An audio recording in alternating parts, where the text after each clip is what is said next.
नमस्कार करै छी।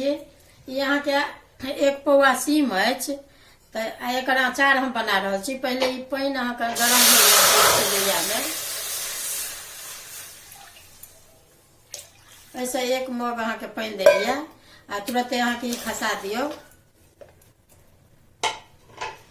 ई धो के अहाँ के कटलो है नहीं दे अथी कहलो जना कि धोल ई सब मुड़ी पुछी काट लेब आ धो के अहाँ सौंसो बना सके छी। एना के देखबे कोनो कोनो जना सड़ल रहे छे तो सौंसो बना सके छी आ नहीं काट के बनाब तो एना के देख लेबे।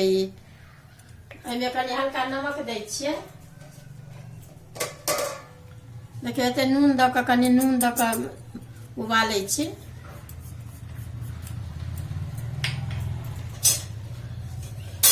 एकरा बेसी नहीं सिद्ध करबा के छै, कनिक बे खोलते ने तब फिर काट देब। देखा रहल छी झेप दै छिए।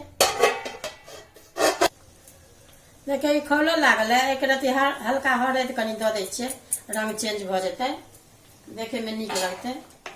आब ई सिद्ध भ गेल। देखिए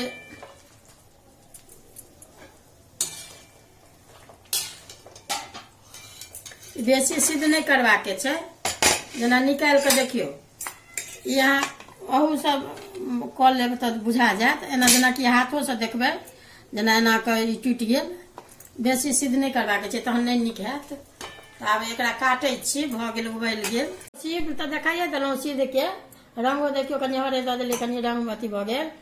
आ ई बुकनी आब अथी मसाला सब मिलबै छियै तो ई धनी अछि, ई हरद अछि, ई सरसों के कनी बुकनी अछि, ई मिरचाई अछि, आ ई बुझियो जीरे मंगरैल जमैन मेथी सबटा बुकनी अछि, आ ई कनिक अमचूर अछि, आ ई नून अछि।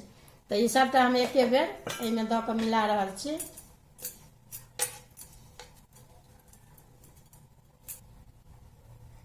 ई नून एतेक अछि, नून कनी उबाले घड़ी में अथी हल्का एक रति देने छलिए। आ ई नूनो मिला रहल छी। अब ई तेल अछि करू के तेल, हिसाबे से कमे देबै अहाँ के।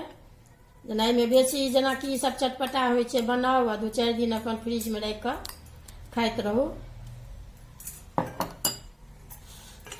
एखन सीम के आब सीजन है तो एकरा सीम के अचार बहुत नीक होइ छै, भात रोटी सब संग खा सके छी अहाँ। बन के देखियो आब ई अहाँ के सबटा देखा देलहुँ जना जना। तो एहिमे रौद लगबे के नहीं जरूरत छै। ई बन के अहाँ के अचार तैयार भ गेल। अगर कोनो ने कोनो अचार रहबा के चाहिए घर में, मोन है तो चटपट में ई बना के खा सके छी। तो बन के तैयार भ गेल। देखबे वीडियो नीक लागत तो लाइक करब, सब्सक्राइब करब, कमेंट केनाइ नहीं बिसरब। तो ई सीम के अचार जना भात रोटी सब संगे बहुत नीक लागत। एक बेर बना के जरूर देखब।